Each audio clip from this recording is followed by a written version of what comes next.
विवेकानंद जी के विचार ऐसे हैं कि कोई भी असफल और कोई भी निराश व्यक्ति अगर उन्हें पढ़ता है तो उसे जीवन जीने का एक मकसद मिल जाता है। तो आइए अब जानते हैं उनके कुछ ऐसे ही विचार। उठो, जागो और तब तक ना रुको जब तक तुम अपने लक्ष्य को प्राप्त नहीं कर लेते।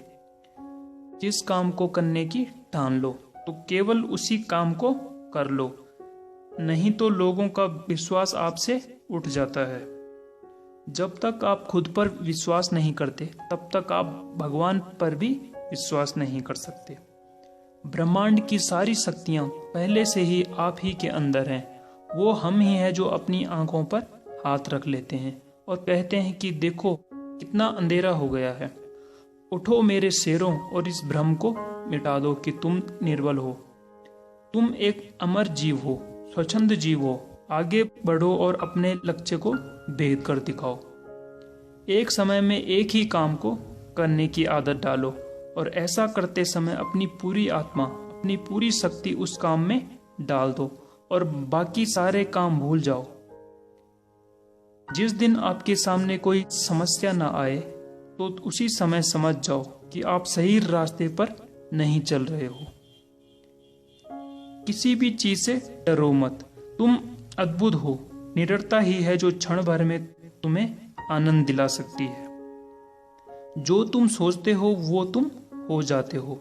यदि तुम खुद को कमजोर सोचते हो तो तुम कमजोर हो जाते हो, और अगर तुम खुद को ताकतवर सोचते हो तो तुम ताकतवर हो जाते हो। खुद को कमजोर समझना सबसे बड़ा पाप है। जितना बड़ा संघर्ष होगा, जीत उतनी ही शानदार होगी।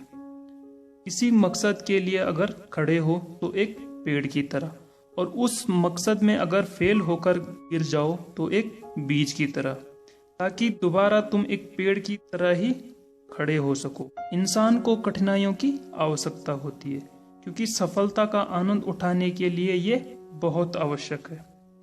एक लक्ष्य लो, उसके बारे में सोचो और उसको अपने दिमाग में, अपनी नसों में और अपने पूरी बॉडी में बिठा लो और बाकी सारे थॉट्स से दूर हो जाओ। यही सफल होने का एक तरीका है। तो आज के लिए बस इतना ही। धन्यवाद। ऐसी और भी वीडियोस के लिए आप हमारे चैनल को सब्सक्राइब कर सकते हैं।